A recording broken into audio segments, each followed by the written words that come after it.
Hey there, BookTube. It's Bobby, aka Paginator, and I have got a Book of the Month haul and special edition dust jacket unboxing for you today.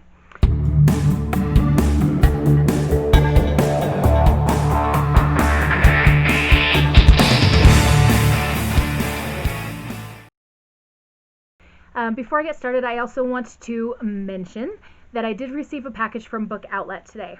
Now, before you come at me, I ordered this before the scandal erupted about them not wanting to work with black vloggers, and I have felt sick about it. I am not going to be showing the books that I got from them. I kind of don't even want to open the box. They did issue an apology on Twitter and said they were going to do better, but this is what I'm going to say. I will start supporting your company again when I actually see the changes in place. All right, enough about that. Let's move forward. So Book of the Month is something that's really fun. I have a few subscription services: Crate, Fairy Loot, Bookish Box, and Book of the Month. And Book of the Month is one that's really unique. You can pick what book you want to get, and they always send a bookmark with it, and it comes nicely shrink wrapped, and they've done their best to keep that book protected and safe for you. You can also choose to skip months if you want to, and that's what I've been doing for a little while. So I had like 3 credits built up, and I saw several books that I thought looked really interesting. So I actually got 3 books in my Book of the Month box this month, and I'm really excited to tell you about them. Alright, so the first one is One to Watch by Kate Stamen London. I'm actually about more than a third, almost halfway through this book, so you can see where my bookmark is sitting right there. I really am enjoying this. Now let me tell you what it's about, because I also want to give a little bit of a trigger warning as well. This is about a plus-size fashion blogger who is pretty big in the fashion blogger world, and while watching a show called Main Squeeze, which is kind of like The Bachelor, she kind of goes off on a rant about all the girls on there are only size 2 or 0, and why can't big girls be represented, as well as more diversity in general. And the show kind of tanks because her post goes viral, and in addition to some of the other criticisms of the show, it's suffering. And so the new producer wants to hire her to be the star of the Main Squeeze and to meet and date 25 men and, go through the whole experience. And she agrees to, with the thought in mind that it's just going to be for her career, that if she has to go through an engagement at the end of the show, it's not going to be real, and she's not going to fall in love.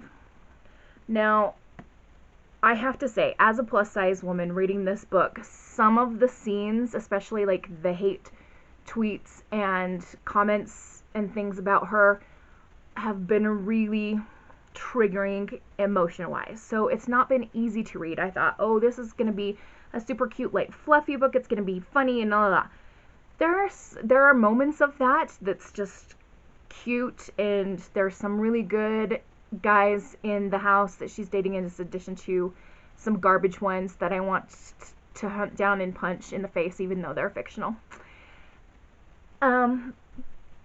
But like I say, it's been kind of tricky for me. I want to keep reading. I'm like devouring it quite quickly for a book of this size to be this far in just the first day. I'm like really into it, but I just want to throw the thought out there that if you are a plus size person that's been discriminated against or bullied a lot because of that, just know that there are going to be some emotional triggers if you choose to read this book. The other 2 books that I got are very different. This one is These Witches Don't Burn by Isabel Sterling, and it is about an elemental witch who lives in Salem, Massachusetts, of course, famous witchy place to live, but she has to hide her magic from the regs, or the regular people. And there is a female-female relationship because she kind of falls for this new girl in town that's a ballerina and that kind of thing. And there's also the threat of a blood witch, I think they call it, who is perhaps performing some unsavory magic that she and her witchy friends have got to track down and get rid of. So that seems like it could be just a fun book to read. And then the third one that I got is Storm and Fury by Jennifer L. Armentrout. I know this is a paranormal romance, and there's something to do with a girl who's going blind, but she can see spirits and ghosts.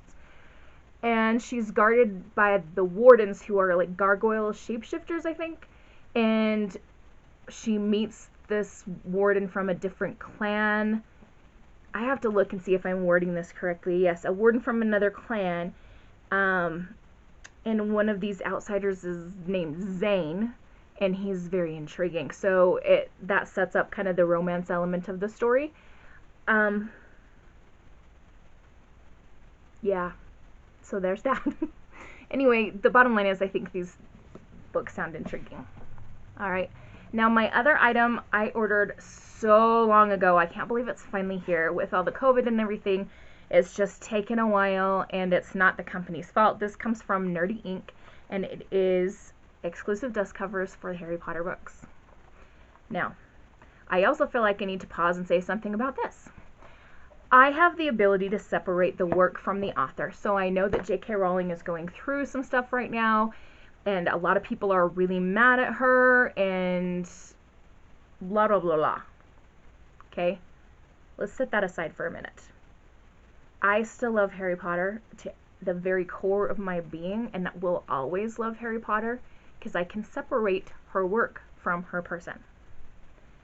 Now, in terms of her comments about trans community and all these things, I would suggest that you form your own opinion. I'm not going to really address that, except to say that I don't appreciate intolerance of any kind. So, read the I think she called it answers document that came out recently that she posted on Twitter, or read what some other people are saying on Twitter. Like, get the information for yourself and then make a decision. Okay? Yeah, I think that's all I'm going to say.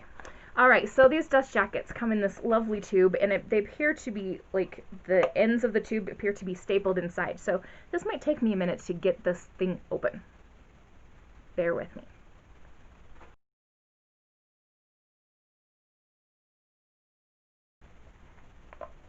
Look at me, I could never pass for a perfect bride or a perfect daughter. Can it be? I'm not meant to play this part. Now I see, if I were truly to be myself, I would break my family's heart. Who is that girl I see staring straight back at me? Alright, after much digging around and singing Mulan songs, I have gotten them out of the tube.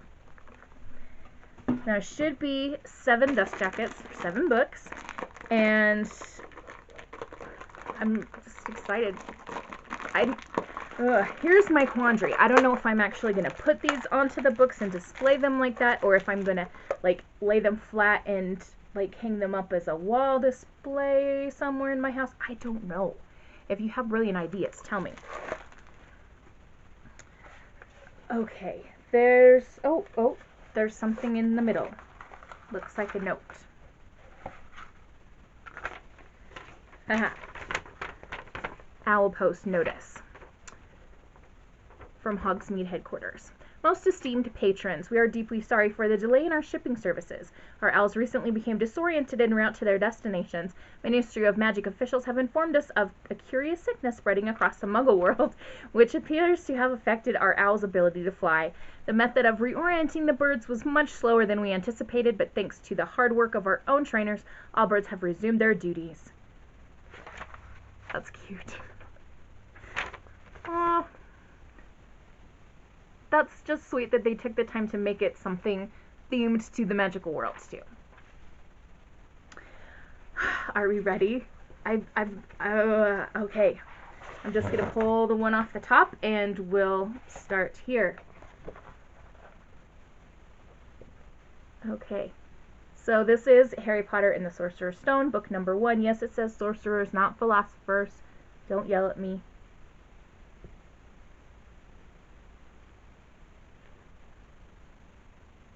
Alright, I can't read upside down and backwards what that says. Harry, you're a wizard. Oh. Hagrid. Hagrid saying, Harry, you're a wizard. And of course we've got the castle. Oh, this is pretty. Pretty, pretty, pretty.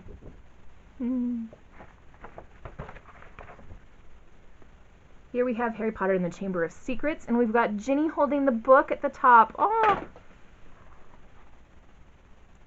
The other one just fell. Hang on a second. Alright, I picked it up, put it on the shelf behind me. Hopefully it won't fall again. Okay, back to this one. We have Ginny holding Tom Riddle's diary, and we see the title, Harry Potter in the Chamber of Secrets. We've got the howler that Ron gets. Oh, and the snake. Alright, there's a sorting hat on the spine part, and we have enemies of the air, beware.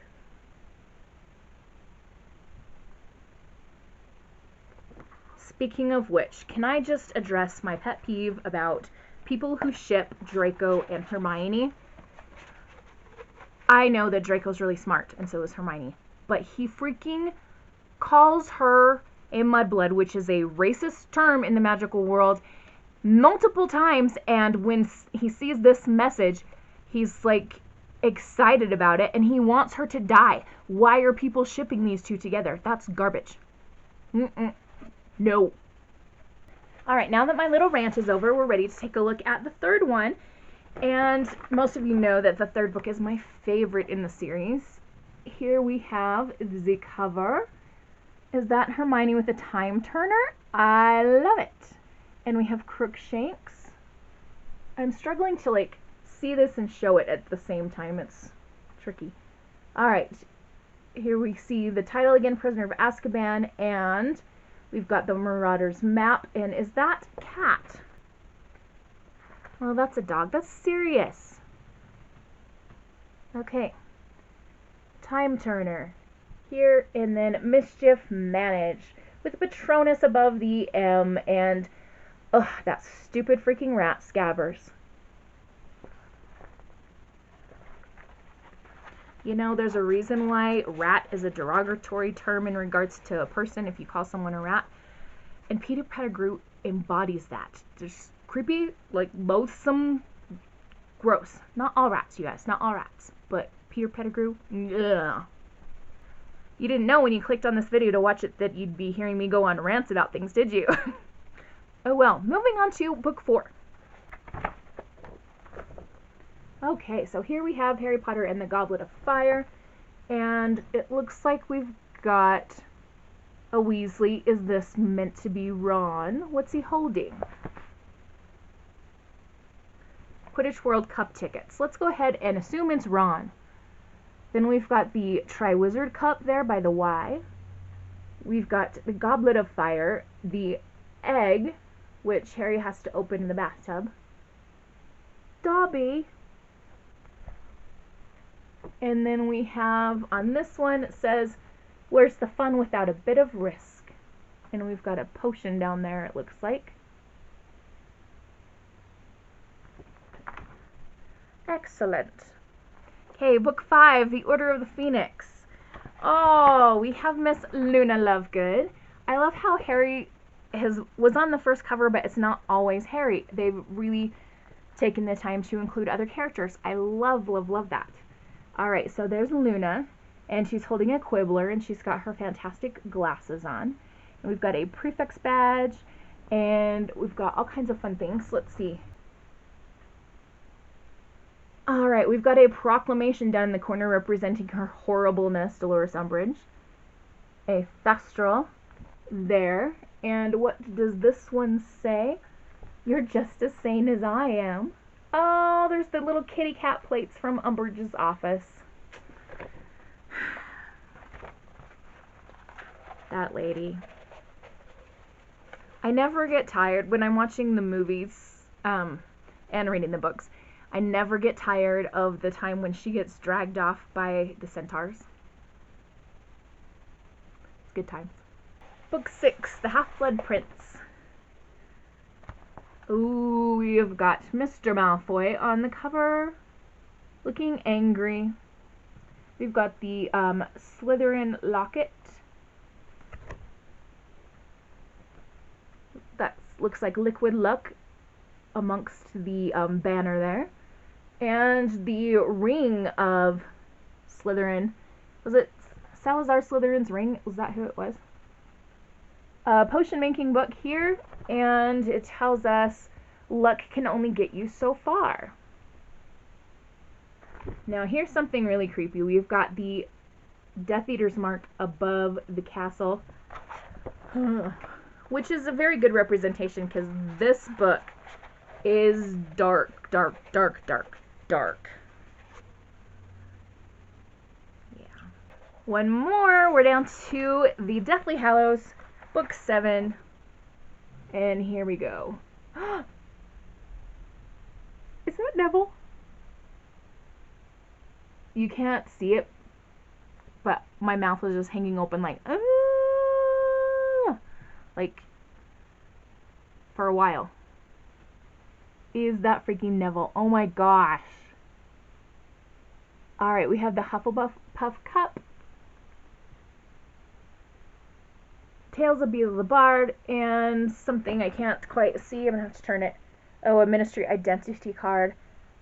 Oh, that has to be Neville holding the Sword of Gryffindor. Neville's such a good guy. He's a hero. Here we have a Patronus, and then of course we've got the castle again, and it says until the very end with the Deathly Hallows symbol there. Oh.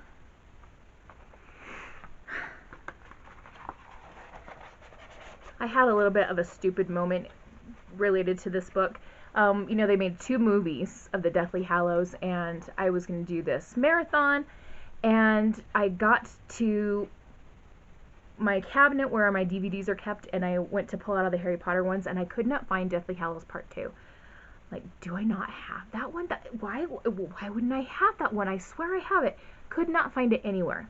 So I ordered a replacement copy on Amazon. Sure enough, the day that it came is the day that I found my original copy of Part 2.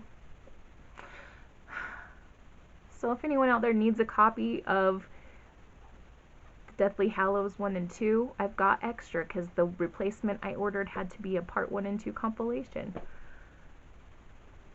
Dang. Oh well, it was just a DVD, right? It's not the end of the world.